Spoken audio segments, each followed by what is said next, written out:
प्रकट किए। भजन में ऐसे समझो प्रेत, भजन में ऐसे समझो भूत। बिना भजन के तो भूत ही हैं, बिना चिंतन के प्रेत ही समझो। और ये 7 ग्रंथि का वास है, इसी में प्रेत है और इसी में देव है। बोलो राधे श्याम। तो ये संसार वासनाओं का बगीचा है। रात और दिन हमारे हृदय में वासनाएं जागृत रहती हैं, कामनाएं जागृत रहती हैं। भैया इन कामना वासनाओं को धीरे धीरे धीरे धीरे शांत करो। बोले महाराज शांत कैसे होंगी? पूरे हरि चित्तम, जब हरि श्री हृदय में विराजमान होंगे तो ये वासनाएं अपने आप, जो वासना की आग जल रही है, ये शांत हो जाएगी। सनकादिक ऋषियों ने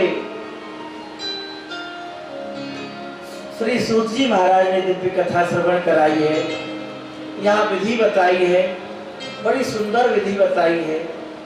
भाव से श्रद्धा से जो भी यजमान कथा करावे उनमें विशेष नम्रता होनी चाहिए। जो भी ब्राह्मण कथा में बैठे, चाहे ठाकुर जी के संगीत की सेवा में है, चाहे ठाकुर जी के मूल पाठ की सेवा में है, चाहे जप की सेवा में है, उनका विधिवत तिलक लगा करके पूजन करना चाहिए।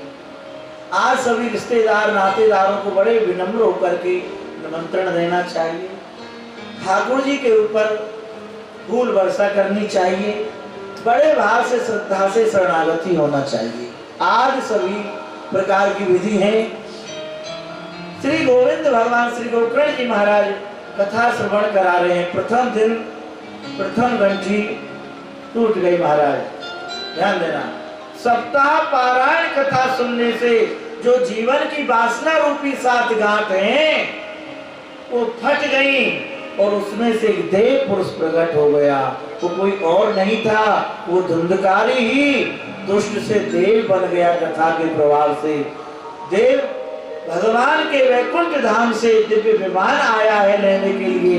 बोले महाराज आप में से धुंधकारी जी कौन है? सामने खड़े हैं जिनको ठाकुर जी ने अपना ही स्वरूप दे दिया है। पीतांबर, किरीट, मुकुट आदि सुंदर तेज मुखमंडल पर है। ध्यान देना वैष्णव। भगवान के पार्षदों को देख करके प्रणाम किया।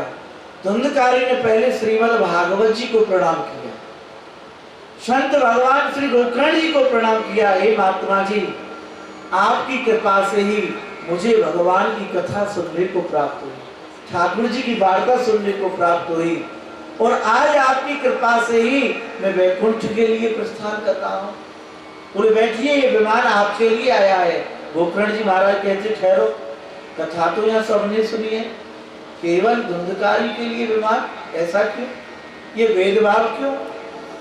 बोले महाराज जी क्षमा करना महात्मा जी, जिस भाव से, जिस व्रत को धारण करके, जिस श्रद्धा से धुंधकारी जी ने जो कथा श्रवण की है, किसी श्रोता ने इस भाव से कथा नहीं श्रवण की। आसन को भी नहीं बदला, उसी वास में बैठा रहा, और ठाकुर जी के चरणों में जिसका ध्यान लग गया, ठाकुर ने उसके फल स्वरूप विमान भेजा है। आज इसको वैकुंठ की प्राप्ति हो रही है, श्री हरि के चरणों की प्राप्ति हो रही है, वैकुंठ के लिए प्रस्थान कर रहे हैं। बोलिए श्रीमद् भागवत महापुराण की जय, श्रीमद् भागवत महापुराण की जय। दिव्य धाम की प्राप्ति हो गई इस कथा से। तो 2 भाव प्रकट होते हैं, भक्ति का, भक्ति को भी सुख प्रदाता है ये श्रीमद् भागवत की कथा, जो भक्ति को भी आनंदित कर दे, और कितना भी महापापी क्यों ना हो उसका भी सहज में उद्धार कर दे। ऐसी है ये दिव्य कथा, ऐसा है ये दिव्य पुराण। वैष्णवों, सभी श्रोता शरणागति हो गए गोकर्ण जी की। बोले महाराज हमें पुनः कथा सुनाइए। बोले आगे श्रवण मास आने वाला है, उसमें मैं आपको कथा सुनाऊंगा। श्रवण मास का महत्व बहुत है। महत्व माने महात्म, ये आपने महात्म श्रवण किया है। महत्व माने कथा का महात्म। अब महाराज कथा का महात्म सुनाया, कथा के मध्य में सभी भक्त भाव में रो करके संकीर्तन कर रहे थे। जय जय राधा रमण हरि बोल, जय जय राधा रमण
हरि भगवान कथा के मध्य में कथा मंडप में प्रकट हो गए चतुर्भुज रूप धारण करके।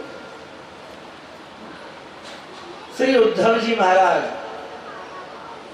आज अर्जुन, इंद्र, शनकादि अपने पार्षदों को लेकर के ठाकुर जी प्रकट हुए हैं। नारद जी सुरलहरी वीणा पे सुरलहरी बजा रहे हैं।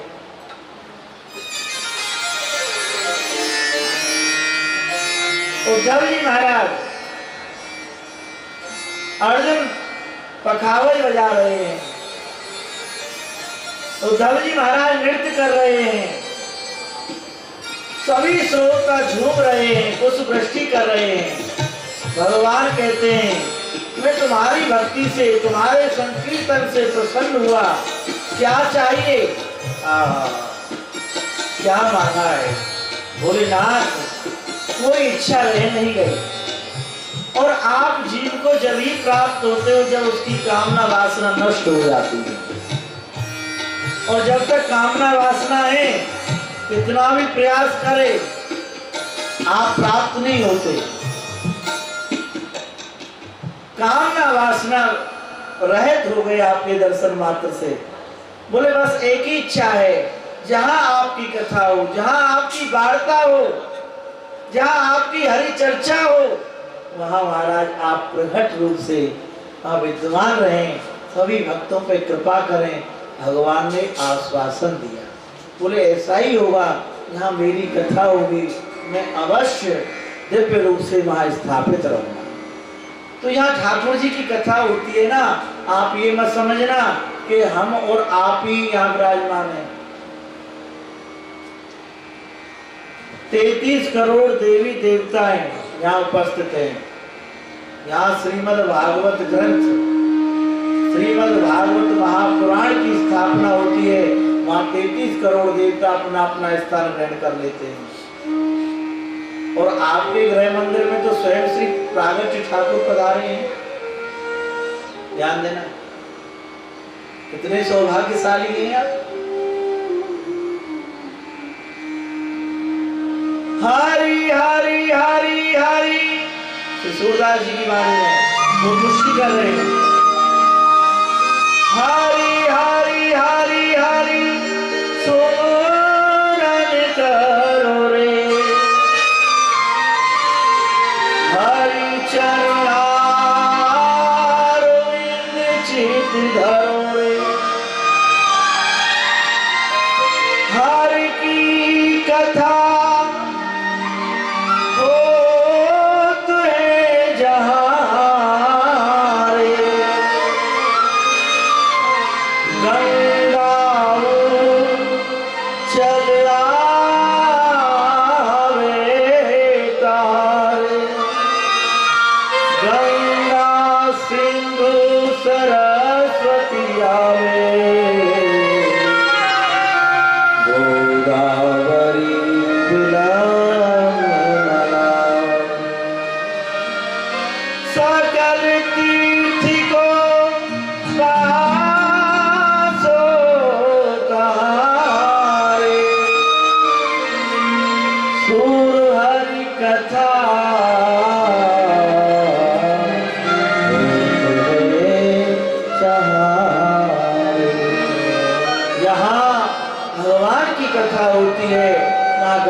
विद्यमान रहते हैं।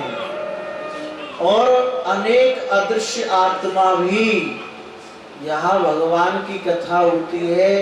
और जहाँ तक ये ध्वनि जाती है वहाँ सब आत्माएं विचरण करने लग जाती हैं कि ठाकुर जी का नाम हमको सुनाई दे जाए, हमारा उद्धार हो जाए। ध्यान देना, ये श्रीमद् भागवत का महत्व आपने श्रवण किया बड़े भाव से, श्रद्धा से। आदरणीय श्री व्यास जी महाराज प्रथम स्कंद में ठाकुर जी के श्री चरण कमलों का वंदन कर रहे हैं। यहाँ सत्य की वंदना है।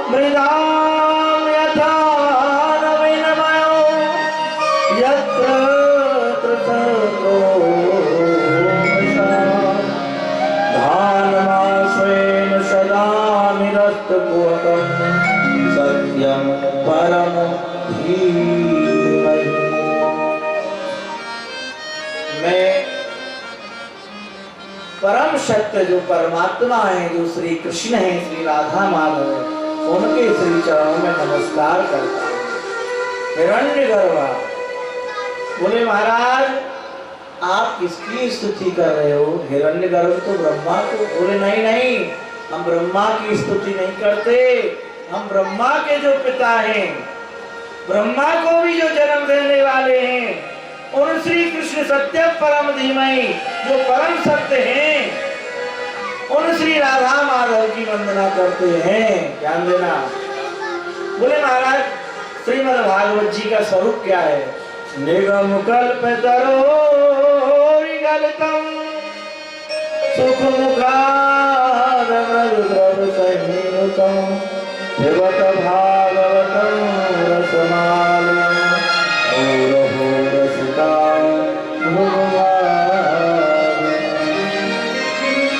ये रस्तों के लिए। बोले महाराज व्यास जी ने रस्तों के लिए क्यों कहा? बोले जिसको प्यास लगती है ना, वही अधिकारी होता है। हमको प्यास लगी नहीं है और बार बार हम कह रहे हैं पानी पियोगे, तो नाना प्रकार से तर्क आएगा हृदय में, बोले पानी मीठा है, खारा है, कैसा है। इसलिए श्री व्यास जी ने रसिकों के लिए कहा है, साचो धन वृंदावन रे भैया, कंचन कोट कोट ले तजिए, भजिए कुंवर कन्हैया, लाए गोपीनाथ गावन, मोहन में बजैया, श्री राधे झूके चरण कमल की,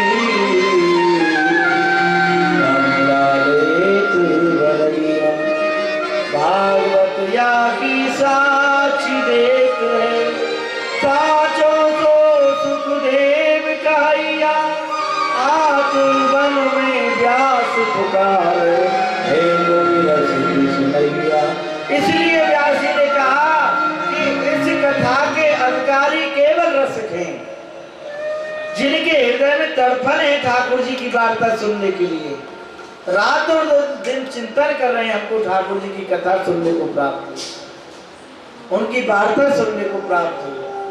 इस कथा में बोले महाराज आप कह रहे हो वेद भगवान का परपक्ष फल है, ध्यान देना, ये वेद भगवान का परपक्ष फल है, तो इस छिलका गुठली, बोले ना इसमें छिलका है ना इसमें गुठली है, मोर हो रस का भो भाव का, बोले इसे भावुक जन रसिक जन इसको ग्रहण करते रहते हैं, केवल रस ही रस है, इसको निरंतर पीते रहो, निरंतर पीते रहो।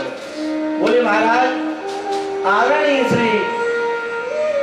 श्रीमद् भागवत जी का प्रादुर्भाव कैसे हुआ और श्री सुखदेव जी का प्रादुर्भाव कैसे हुआ, ये सब प्रसंग आप हमको सुनाएं। वैष्णव आदरणीय श्री सूजी महाराज के ने ध्यान किया है श्री चरणों का, यम प्रवजन्तु मनपेत कृत्यम, त्वय्पायनो विरह कातर्यायुभाव, पुत्रेति तन्मे तया करो वनेदु, त्वं सर्वभूत हृदयं मन्मातो। हे ऋषियों, मैं प्रथम अपने गुरुदेव भगवान का ध्यान करता हूँ, फिर आपको विस्तार से बताता हूँ। श्री गुरुदेव भगवान श्री किशोरी जी के पालतू तोते हैं, नित्य निरंतर ये दिव्य धाम गोलोक में निवास करते हैं। एक बार श्री जी श्री लाडली किशोरी जी दुलार कर रही थी श्री सुखदेव जी पर, ध्यान देना। जब श्री किशोरी जी की दृष्टि जीव मात्र की ओर गई, सभी बहिर्मुख हो रहे हैं, सभी मार्ग भटक रहे हैं, सभी दुर्दशा को प्राप्त हो रहे हैं। जब करुणामयी किशोरी जी के हृदय में करुणा जागी कि ये जीव मात्र सब मार्ग भटक रहे हैं, दुर्दशा को प्राप्त हो रहे हैं, जब श्री सुखदेव जी को आज्ञा, बोले पुत्र सुखदेव।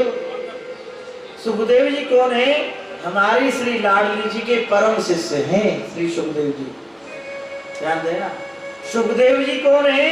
शिव ही सुखदेव हैं, भोले बाबा ही सुखदेव हैं, और नित्य निरंतर निकुंजों में निवास करते हैं श्री सुखदेव जी के रूप में, तोते के रूप में, ध्यान देना।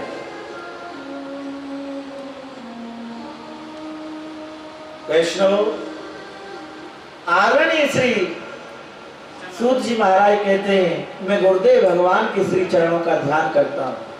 बोले महाराज, जब श्री जी की आज्ञा हुई कि सुखदेव जाओ धरातल पर, जीव मात्र का उद्धार करो, जीव मात्र को सुंदर मार्ग बताओ, तो व्याकुल हो गए महाराज सुखदेव जी महाराज। लाडली जी का वियोग सहन नहीं कर सकते, वो नित्य निरंतर, चिंता मत करो, नित्य निरंतर हम आपके हृदय में निवास करेंगे, आपको हमारा वियोग नहीं सताएगा। वही श्री सुखदेव जी महाराज वीटका देवी के गर्भ से प्रकट हुए, उसी झांकी को श्री सूत जी महाराज ध्यान में ला रहे हैं। आगे आगे श्री व्यास जी महाराज और पीछे पीछे श्री व्यास जी महाराज और आगे आगे श्री सुखदेव जी महाराज वन में जा रहे हैं। श्री व्यास जी महाराज ने श्रीमद् भागवत जी की स्थापना की। बोले महाराज किसके प्रेरणा से ये श्रीमद् भागवत जी की स्थापना हुई? आदरणीय श्री सूत जी महाराज कहते ऋषियों, द्वापुरे समनु प्राप्ते तृतीये युगकाले जाता पराशरा भूमि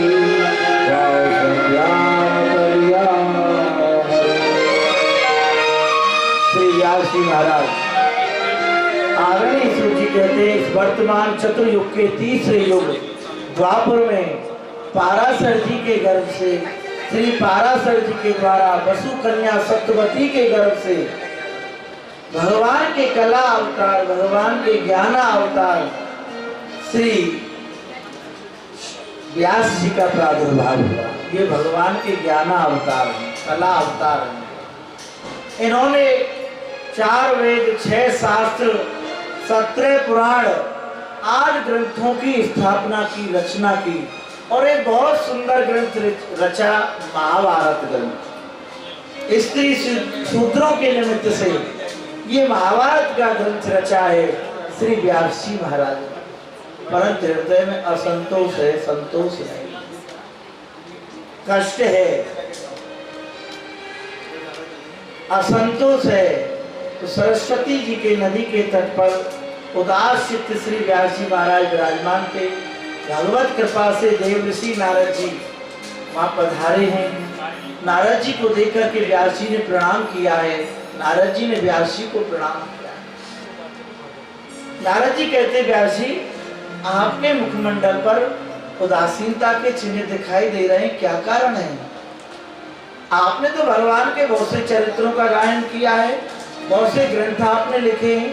तो इसी बात को विचार करता हूँ, मैंने अनेक ग्रंथ लिखे, 17 पुराण लिखे, महाभारत का ग्रंथ लिखा, फिर भी असंतोष है, हृदय में क्लेश है, कुछ ऐसा लगता है बहुत कुछ रह गया है। बोले आपने ठाकुर जी की ब्रज माधुरी श्री कृष्ण चरित्र का, कृष्ण कथा का गायन नहीं किया, इसलिए आपके जीवन में शून्यता दिखाई देती है। जब तक आप रस माधुरी का, उस रस कथा का, उस ब्रज वार्ता का, ब्रज कथा का आप वर्णन नहीं करोगे, तब तक आपके जीवन में असंतोष बना रहेगा, संतोष नहीं होगा। उस कथा का प्रभाव, ब्रज कथा का प्रभाव मैं आपको बताता हूँ। नारद जी कहते हैं, व्यास जी मैं पूर्व जन्म में दासी का पुत्र था और इसी ब्रज रस की कथा के द्वारा, बाल कृष्ण प्रभु की कथा के द्वारा मैं दासी से देव पुत्र बन गया। व्यास जी मेरी माँ संतों की सेवा में गई। हमारे नगर के समीप सदग्रस्त संत रहते थे। चतुर्मास पूर्ण करने के लिए उनके गृह मंदिर में बाहर से संत पधार रहे थे।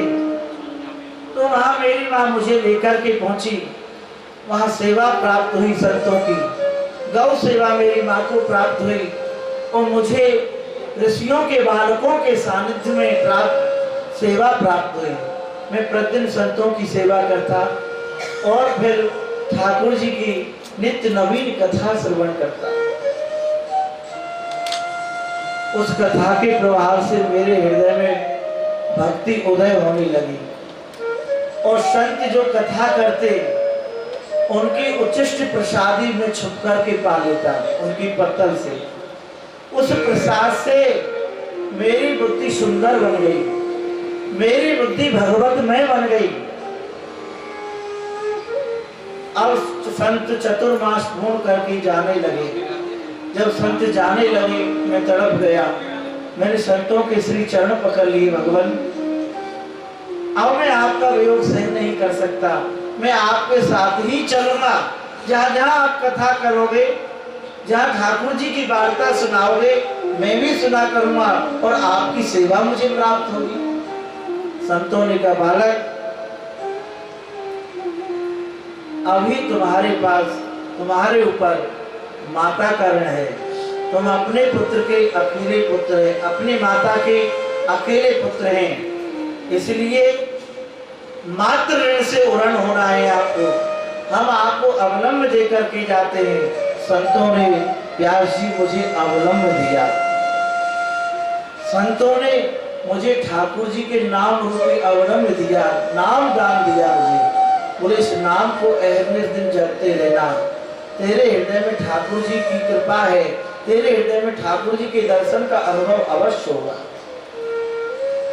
नित्य निरंतर मैं उस नाम को जपता रहा। 12 अक्षर का मुझे मंत्र दिया, ओम नमो भगवते वासुदेवाय।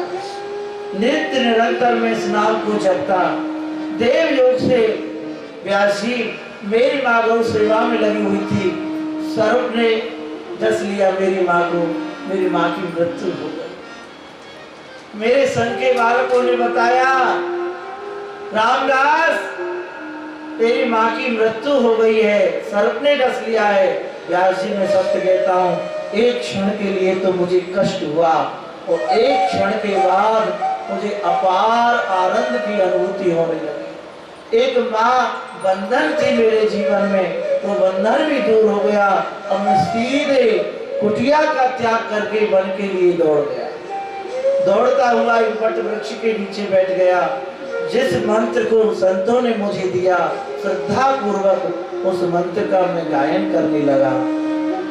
ओम नमो भगवते वासुदेवाय, ओम नमो भगवते वासुदेवाय, ओम नमो भगवते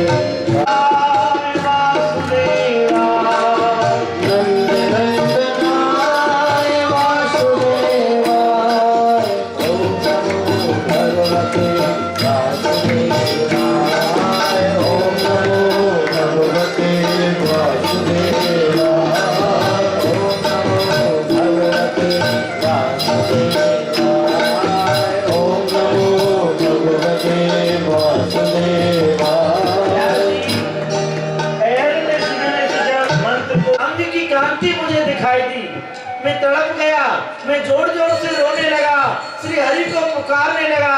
भगवान प्रसन्न हो गए। मुझे भगवान के दर्शन तो नहीं, मुझे भगवान की दिव्यवाणी सुनाई देने लगी। दिव्यवाणी, बालक मैं तुझे इस देह से प्राप्त नहीं हो सकता, चिंता मत कर। तेरी निष्ठा से मैं बड़ा प्रसन्न हुआ, तेरी श्रद्धा से मैं बड़ा प्रसन्न हुआ। इस देह का त्याग करके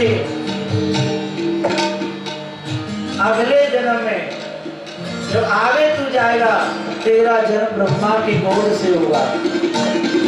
जब तुझे मैं प्राप्त हो जाऊंगा। अब तो महाराज प्रसन्न हो गया, गदगद हो गया। व्यास जी अब इस नश्वर शरीर के लिए मैं चिंतन करने लगा, कब ये शरीर छूटे, कब मैं श्री हरि से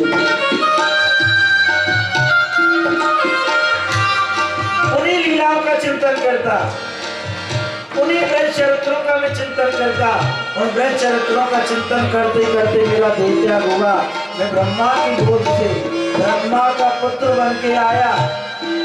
व्यास जी आओ, मैं जब इच्छा होती है मेरे हृदय में, तब मैं गोविंद के दर्शन कर लेता। इच्छा होती है भगवान से शिवलोक पहुंच जाता हूँ, ब्रह्मलोक पहुंच जाता हूँ। मैं एक दासी पुत्र से एक ब्रह्म पुत्र बन गया। किसके प्रभाव से? कथा के प्रभाव से, गोविंद के गुणानुवादों के भाव से, उनकी वार्ता के प्रभाव से, उनकी चर्चा के प्रभाव से मैं देव बन गया। व्यास जी उन्हीं रसमाधुरी कथा का आप गान करें। नारद जी ने अपनी 3 उंगलियां हृदय से स्पर्श कराई। सुंदर भागवत का थोड़ा वर्णन, ब्रज लीला का वर्णन सुनाया और श्री व्यास जी के हृदय में संपूर्ण भागवत जी प्रकट हो गई। चतुर्श्लोकी भागवत जी श्रवण करके वही चतुर्श्लोकी 18,000 श्लोकों में प्रकट हो गई है। बोलिए श्रीमद् भागवत महापुराण की जय। श्री व्यास जी महाराज के द्वारा ये भागवत जी का प्रादुर्भाव हुआ है। वैष्णवों, बीटका देवी व्यास पत्नी ने तपस्या की भगवान शिव की। भगवान शिव प्रसन्न हुए, उनके गर्भ में आकर के स्थापित हो गए। ये कथा बहुत विस्तार से है, सूक्ष्म ही आपको सुना रहे हैं, समय का अभाव है। 6 बजे आरती भी करनी है और प्रसन्न अभी बहुत है, ध्यान देना वैष्णव। बीटका देवी के गर्भ में आकर के भगवान शिव सुखदेव जी के रूप में विराजमान हो गए। 12 वर्ष हो गए। कितने वर्ष हो गए? 12। बीटका देवी कहती है व्यास पत्नी व्यास जी, हे नाथ, मुझे ऐसा अनुभव होता है मेरे गर्भ में बैठकर के कोई वेद ध्वनि करता है। मुझे ऐसा लगता है मेरे गर्भ में बैठ के कोई भगवान का संकीर्तन करता है। बोले देवी, तुम्हारे गर्भ में कोई साधारण नहीं है, साधारण पुत्र नहीं है, कोई भगवान के श्री हरि भक्त है। व्यास जी कहते हैं पुत्र, तुम क्यों नहीं आते? तुम्हारी माँ तुमको दूध पार कराना चाहती है, हम तुम्हारी बाल लीलाओं का दर्शन करना चाहते हैं, लाड़ प्यार दुलार करना चाहते हैं। आपको 12 वर्ष हो गए, माता के गर्भ में आवाज आई। बोले पिताजी, मैं बाहर नहीं आ सकता क्योंकि मुझे माया घेर लेगी, मुझे माया के बंधन में नहीं पड़ना। ध्यान देना वैष्णव। व्यास जी कहने लगे चिंता मत करो, देखो ऐसा है, शांति से बैठो, हमारा मन इधर उधर जा रहा है बहुत देर से, ध्यान देना, शांत एकदम ध्यान देना, क्योंकि एक समय की कथा है और एक समय सब वार्ता हमको कहनी है, और 2 समय की कथा हो तो बड़ा आनंद आता है। परंतु यहाँ तो महाराज प्रातःकाल 4 बजे से ही कथा प्रारंभ हो जाती है। बोलो राधे श्याम। प्रातःकाल 4 बजे से यहाँ संकीर्तन, 4:30 बजे से संकीर्तन प्रारंभ हो जाता है। फिर ठाकुर जी की सेवा पूजा, मंगला है, श्रृंगार है, ग्वाल है, राजभोग है, ये सब दर्शन होते हैं ठाकुर जी को। सुखदेव स्वामी कहते पिताजी, मैं बाहर नहीं आ सकता, मुझे माया समेट लेगी, मुझे माया से डर लगता है, भय लगता है। मेरे लिए तो माता का गर्भ ही ठीक है। माता के गर्भ को ही सुखदेव स्वामी जी ने मंदिर बना लिया वैष्णव।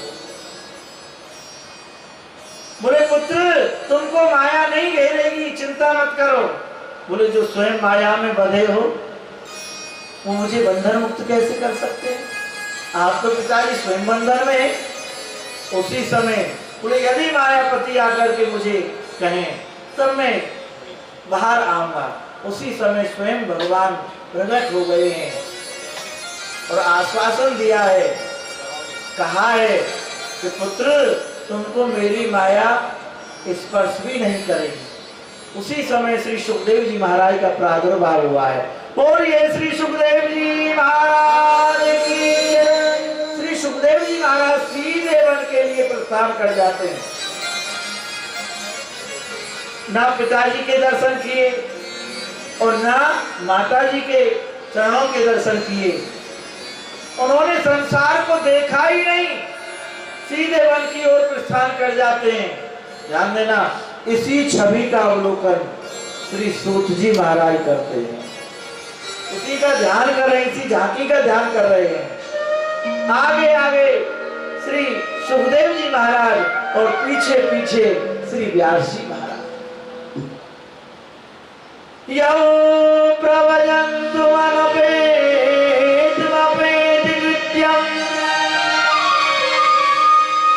द्वैपायनो विरहकातरः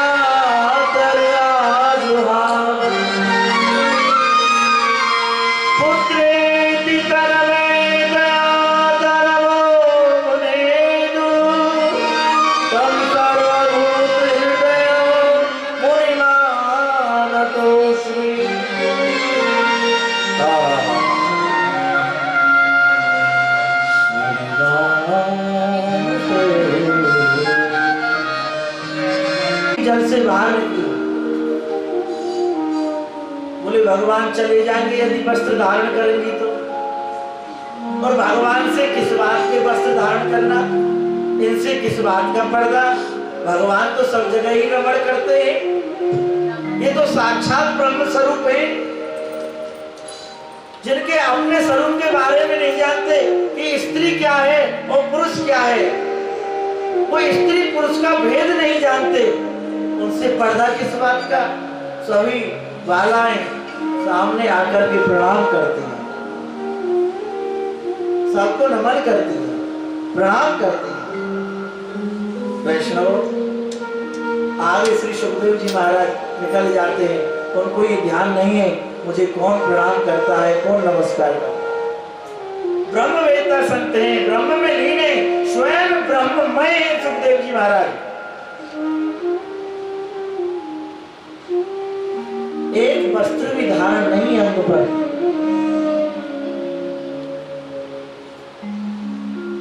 वो ये नहीं जानते कि स्त्री का स्वरूप क्या है, पुरुष का स्वरूप क्या है। ऐसे ब्रह्मनिष्ठ श्री सुखदेव जी महाराज। और जैसे व्यास जी महाराज आए, उन बालाओं ने देखा कि श्री सुखदेव जी के पिता श्री व्यास जी महाराज का आगमन हो रहा है, तो शीघ्रता से वस्त्र धारण किए। व्यास जी का पुत्रियों, मैं तो तुम्हारे पितामह के बराबर लगता हूं, मेरा जवान पुत्र तुम्हारे आंखों के सामने होकर निकल गया, तुमने वस्त्र धारण नहीं किए, और मुझे देख करके तुमने वस्त्र धारण किए। बोले पितामह क्षमा करना व्यास जी, आप संसार को जानते हैं, आप जानते हो कि स्त्री क्या है, पुरुष क्या है, और ये तो आपके पुत्र स्वयं भगवत स्वरूप हैं, और भगवत स्वरूप सुखदेव जी से किस बात का पर्दा, भगवान से किस बात के पट।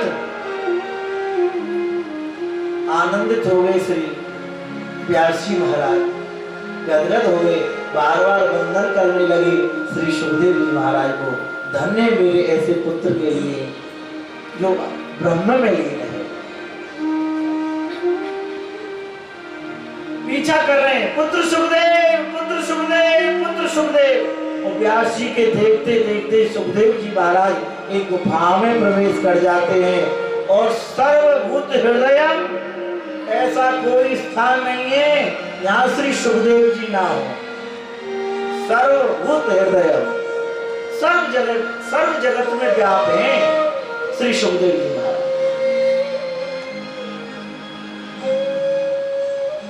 वृक्षों के ओर से वृक्षों में प्रवेश करके श्री सुखदेव जी उत्तर दे रहे हैं,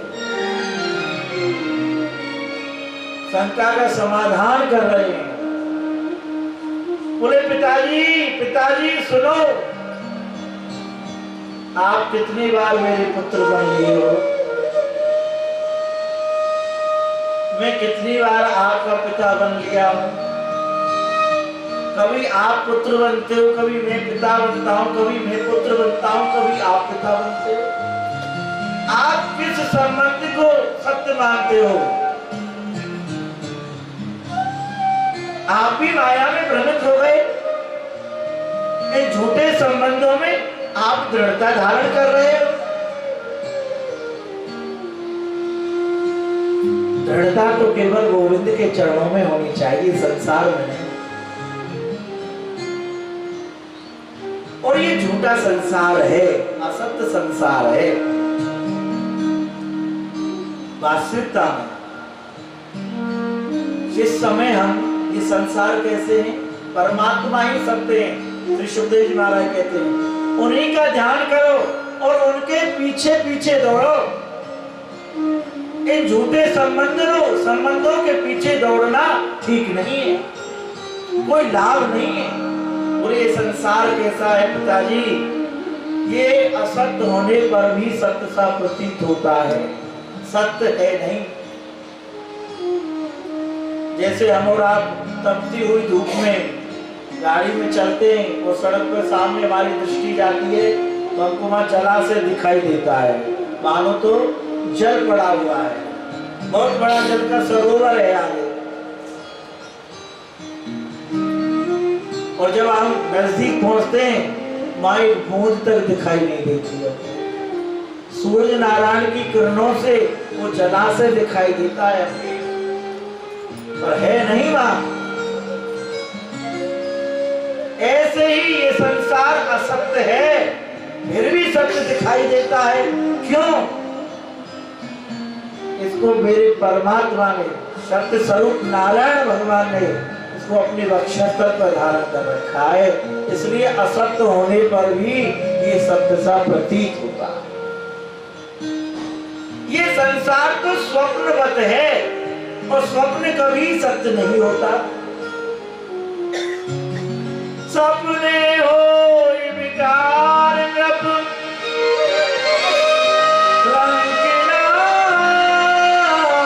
पति हो,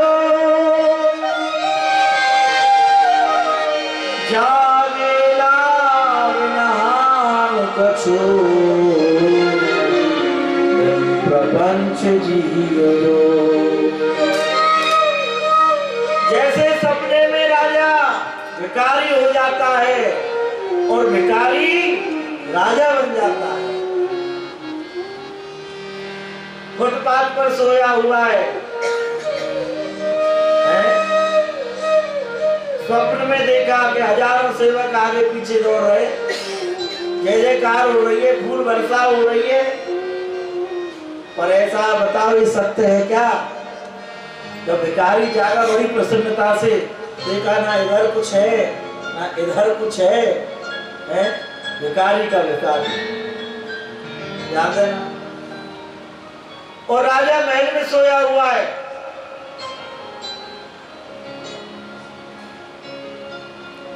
तो स्वप्न देखा कि भिखारी बन गया, भिक्षा करता हुआ डोल रहा हूं, भिक्षा का कटोरा हाथ में है, देखा भिखारी हो गया हूं। अब महाराज जब जागा तो रोता हुआ जागा, तो देखा चारों तो सब ठीक ठाक है, मैं तो महलों में ही, ये तो स्वप्न था। रानी पूछते क्या हुआ? बोले कुछ नहीं, स्वप्न देख लिया। ऐसे ही भैया ये मिथ्या जगत है, ये स्वप्न है और स्वप्न कभी सत्य नहीं होता। बोलो राधे श्याम। तो इस मिथ्या जगत में अपनी बुद्धि को नहीं लगाना चाहिए, सत्य स्वरूप परमात्मा में ही अपनी बुद्धि को लगाना चाहिए। इसी में सब प्रकार से जीव की भलाई है। हमको जो भी यहाँ प्राप्त हुआ है वो ठाकुर जी की कृपा से प्राप्त हुआ है, इसलिए हमारा संपूर्ण जीवन ठाकुर जी के लिए बने, तब समझो कुछ आनंद आया। अपना भरण पोषण तो पशु भी करता है, ध्यान देना। और देखो चैंटी से लेके हाथी तक, कल हमारे विनय भैया एक भाव प्रकट कर रहे थे, बोले महाराज पशु पक्षी आज सबका पालन ठाकुर जी करते हैं, बोले चैंटी से लेकर के हाथी तक ठाकुर जी सबका पालन करते हैं, ध्यान देना। एक हमारे अयोध्या में संत जी रहते, बहुत सुंदर वृत्तांत है। सीताराम सीताराम सीताराम सीताराम कीर्तन करते रहते, तो एक पड़ोसी दुखी होकर के आ गया उनके पास, ध्यान से सुनना। बोले महाराज आप सीताराम सीताराम सीताराम करते रहते 24 घंटे, ना सोने देखते हैं, सीताराम जी का खिलाने आ जाएंगे? बोले हाँ भैया, सबको सीताराम जी खवा रहे हैं, सब जीव मात्र का पालन चैंटी से लेके हाथी तक मेरे ठाकुर ही कर रहे हैं। बोले आज हम भोजन नहीं करेंगे, क्या तुम्हारे सीताराम जी हमको जबरदस्ती पवा देंगे? बोले मेरे राम जी ऐसे मार मार के खिला देते हैं। बोलो राधे। बोले आज आपके राम जी को ही देखेंगे, आपके सीताराम जी को ही देखना है, आज हम भोजन नहीं करेंगे, कैसे खिलाऊं? और जाकर के पेड़ पर बैठ गया। उस मार्ग से बंजारे जा रहे थे, भूख लगी बंजारों को, बोले यहाँ बैठ करके भोजन कर लेते हैं भैया।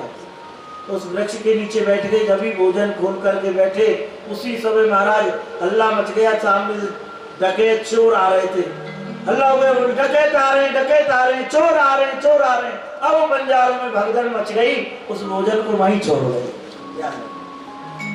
अब उस वृक्ष के नीचे डकैत आकर के निवास करने लगे। बोले सामान को बटा लेते हैं, डकैती करके आए, देखा तो बोले भूख लगी हुई है, देखा सामने भोजन पड़ा हुआ है, बोले ये है। बोले देखो भूख लगी हुई थी सरकार, एक उनमें सरकार था, उनका सरदार चोरों में डकैतों में। बोले सरदार ये देखो भूख भी लग रही थी और भोजन सामने आ गया। बोले ठहरो, सावधान हो जाओ, इस भोजन में किसी ने जहर मिलाया है और हमारे लिए रखा है।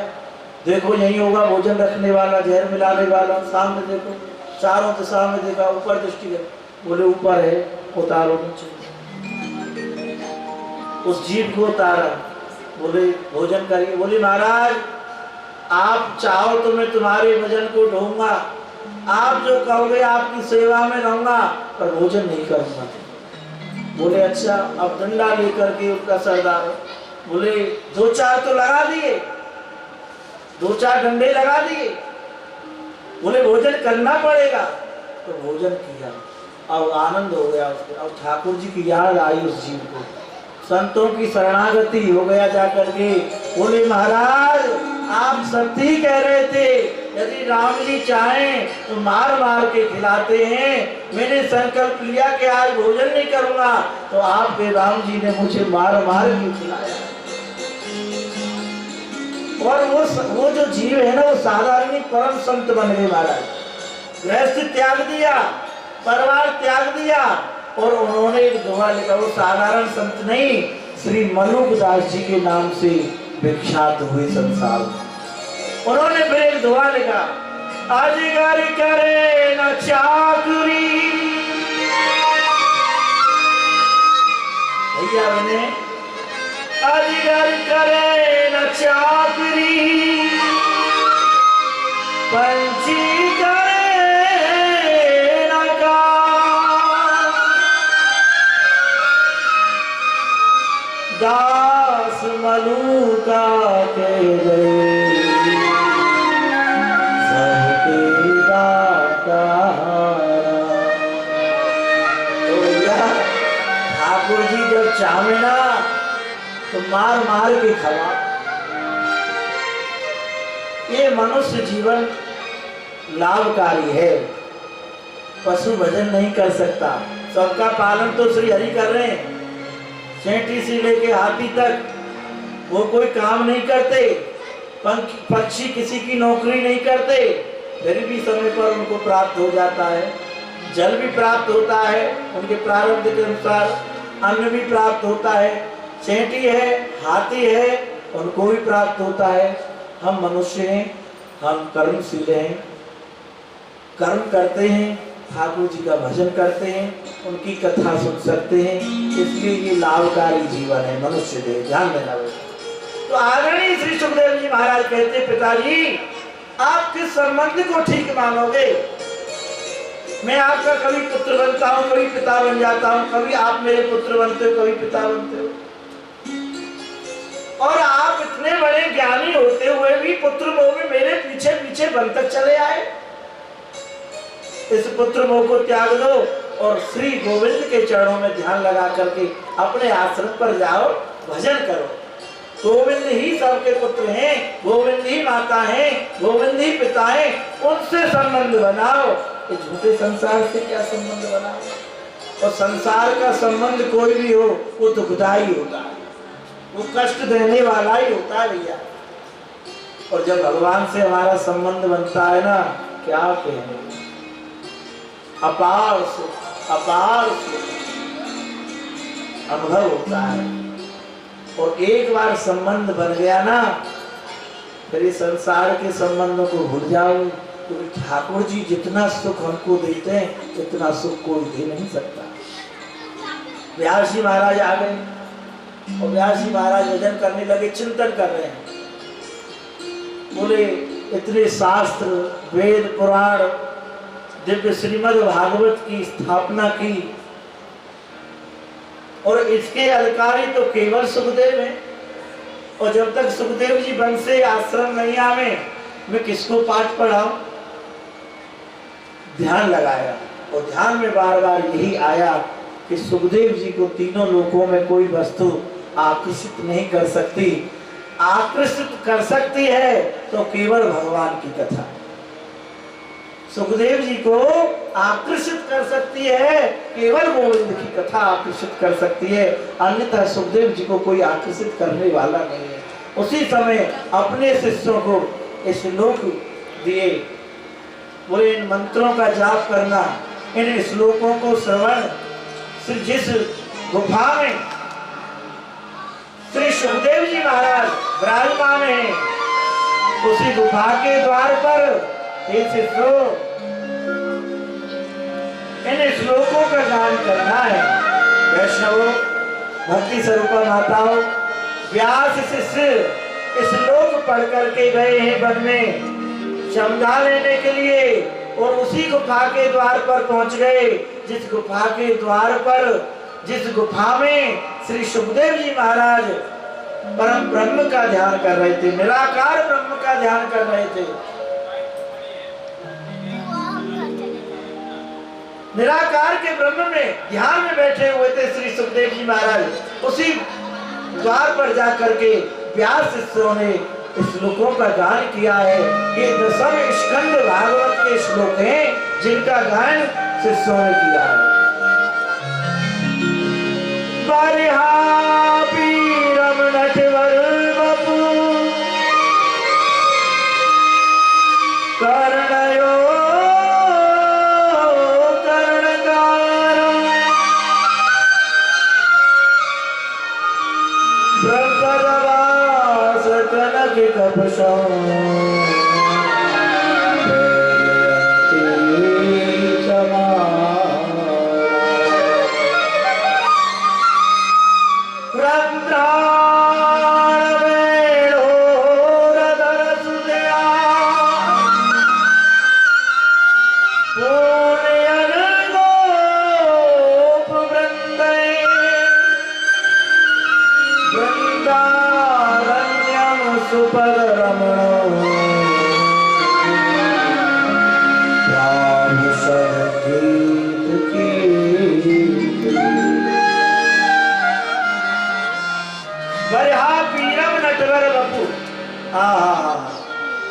ये वेणु गीत है।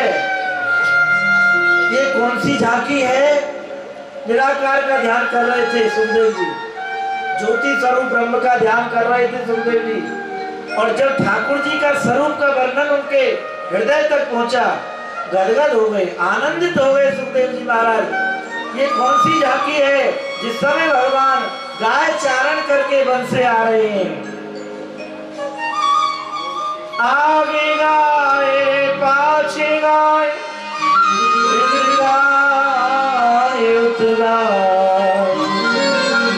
गोविंद को गायन में बस गायन में सुख पावे, गायन में सुख आवे, गायन के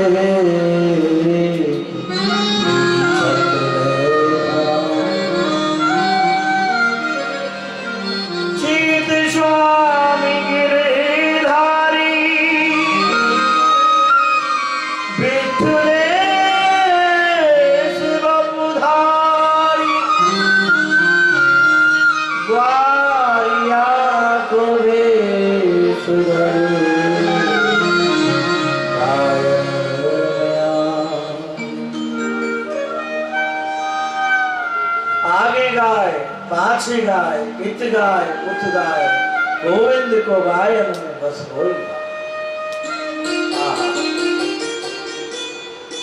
गोपियां द्वार पे खड़ी हैं, पूरे दिन ठाकुर जी की चर्चा है, संसारी चर्चा नहीं है। हमारी और आपकी तरह संसार की चर्चा नहीं करती गोपी। गोपी किसे कहते हैं? गो माने इंद्रिय, पी माने पीना।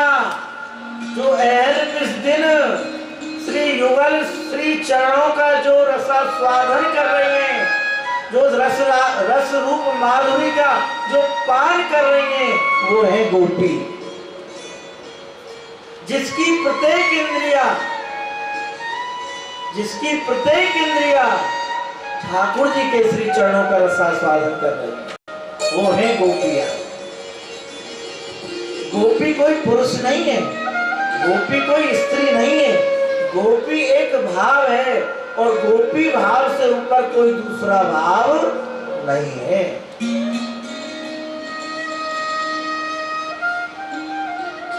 कब शाम हो, कब श्याम के दर्शन हो। श्री कृष्ण बलराम दोनों भैया गायन के मध्य में गाय चारण करते हुए श्री नंदालय की ओर आ रहे हैं। इस स्वरूप को, इस झांकी को गायन किया है श्लोक के माध्यम से, और श्री सुखदेव जी महाराज के हृदय में ये संपूर्ण झांकी प्रकट हो गई। महाराज मेरे भगवान नटवर बपू वैजंती माला कन्नेर के पुष्प धारण है, कटकाचनी कची हुई है,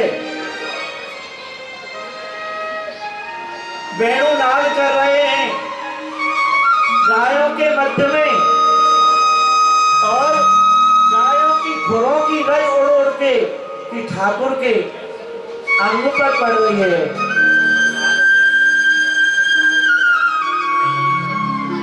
उस रज से कितने शोभावान लग रहे हैं भगवान। कैसे रज उड़ रही है। आपने तो प्रगट लीला का दर्शन किया है ब्रज में, किया है ना आपने। एक बार हम रेती गए थे, जब हजारों गाय, भैया भी थी, भैया बोली हम भी थी, हजारों गाय कैसी आई दौड़ करके, हम और आप सब दिखने बंद हो गए। बोलो राधे।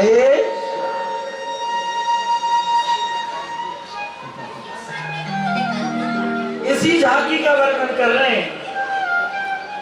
धूर धूषित हो रहे हैं मेरे भगवान, नेत्रों से अश्रुपात झलक आए सुखदेव जी महाराज के। बोले जिनका मैं ध्यान कर रहा हूं निराकार का, वो भगवान इतने सुंदर हैं, इतने सुंदर है वो। गुफा के द्वार तक आए। कौन गायन कर रहा है ठाकुर जी की कथा का। फिर भाव आया, बोले सुंदरता से हमको क्या लेना देना, हमको तो उनके चरणों का ध्यान करना चाहिए, अपना मन ध्यान में लगाना चाहिए। सीधे गुफा में फिर प्रवेश कर गए, फिर ध्यान में बैठ गए सुखदेव जी महाराज। व्यास शिष्यों ने कहा, बोले महाराज वो गुफा के द्वार तक तो आए, हमने गायन किया श्लोक का, और फिर कुछ मंथन करके विचार करके पुनः अंदर चले गए। समझ गए कृपा हो रही है, कृपा हो रही है। कृष्ण कथा ही सुखदेव जी को आकर्षित कर सकती है। दूसरा श्लोक दिया, बोले इस श्लोक का गायन करना। पहले श्लोक में सुंदरता का वर्णन, और दूसरे श्लोक में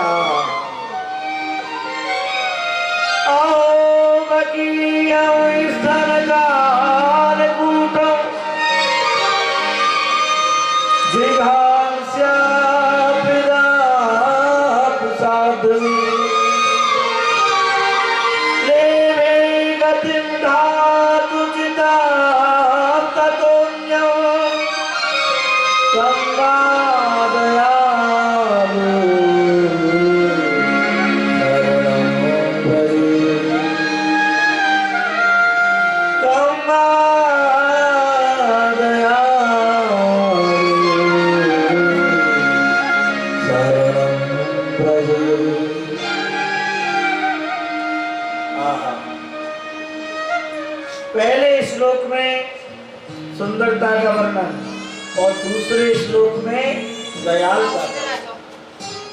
भगवान सुंदर ही नहीं है, भगवान जैसा कोई दयालु भी नहीं। अहो बकीयम स्तन कालकूटम, पूतना अपने स्तनों से विष लगा के आई ठाकुर जी को मारने के लिए। और भगवान कैसे दयालु हैं? भगवान ने माँ की गति प्रदान कर दी।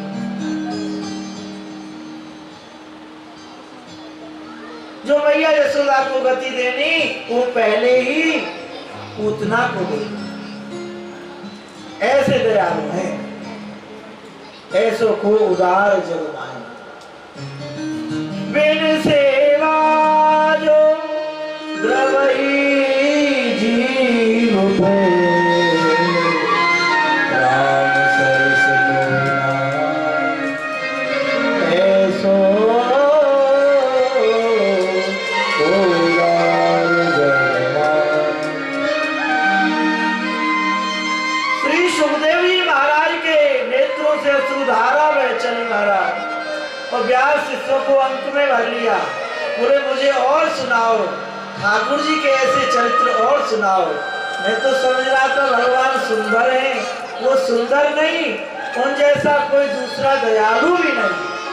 बिन सेवा जो द्रवई जी पे, श्याम सरस को मान, मेरा राम सरस को।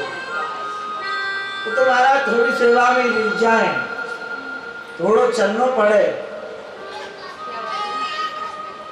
बोले देखो आपको संपूर्ण कथा सुननी है, ऐसे बहुत श्लोक हैं, 18,000 हैं। आप मुझ पिताजी की शरणागति हो जाओ। सुखदेव जी महाराज वन का त्याग करके और सीधे आश्रम पर आ गए। पिताजी को प्रणाम किया, ध्यान देना वैष्णव, व्यास जी को प्रणाम किया और हाथ जोड़ के प्रार्थना करने लगे। बोले पिताजी आप मुझे कृष्ण कथा सुनाओ। उस रस माधुरी का रसास्वादन कराए। वास्तविकता में जो सुख ठाकुर जी की कथा में प्राप्त होता है वो वन में नहीं। इसलिए महाप्रभु जी ने कह दिया, हमारे श्री प्रेमानंद बाबा ने अपनी सुंदर वाणी में एक सुंदर भाव प्रकट किया। जो सुख नहीं है राजमहल में, आपको सत्य बताओ, हम कथा से 2 दिन पहले, जिस दिन हम आए उस दिन उससे 1 दिन पहले हम नंद भवन गए थे। नंद भवन के सामने पे 2 वन मिलवन, हम 1 बजे वहां पहुंचे। 2 वन मिल में इतनी धूप पड़ रही थी और वहां इतनी सुंदर सुंदर लता पताएं हैं। 2 वन मिल के आगे पूरा एरिया 2 वन मिल है। यहाँ प्रिया प्रीतम को प्रथम मिलन हुआ, श्री राधा माधव, वो 2 वन मिले। आज भी वहाँ प्रिया प्रीतम विचरण करते हैं। आज भी वहाँ श्री कृष्ण बलराम गोचारण करते हैं, इसमें कोई संदेह नहीं है। तो हम जब यहाँ आ गए तो आपको सत्य बता में, क्योंकि वहाँ लता के नीचे हम 2-3 घंटा बैठ के आए थे। लता जी की इतनी याद आई हमको, यहाँ पर इतनी याद आई, हमारो तो यहाँ दम घुटने लगा। सही बता, हमें इतनी याद आई। अब किशोरी शरण जी से हम पूछ रहे थे, भगवत शरण जी हैं, किशोरी शरण जी है, तो दोनों लालान से पूछ रहे, मैंने बताओ तुम्हें वहाँ सुख मिले हो कि यहाँ सुख मिले हो? बोले पिताजी हमें तो वो 2 मंदिर में जो सुख मिले हो वो यहाँ नहीं मिल रहा। वो लता पताल में जो वह लता जी के नीचे एक नल लगे हुए हैं जल को, इतनो शीतल जल है, इतनो शीतल जल है मानो तो यहाँ में गाँव में बर्फ घूम रही हो। बोलो राधे।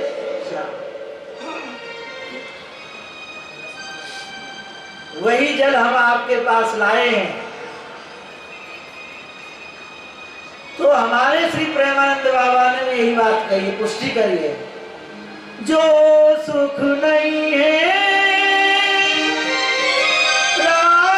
राजमहल में, जो सुख नहीं है गिरी जंगल में, वो गौर हरि रंग लाए हैं।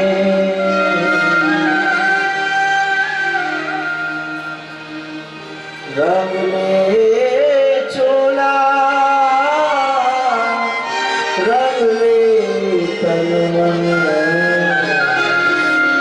श्री सुखदेव हरि रंग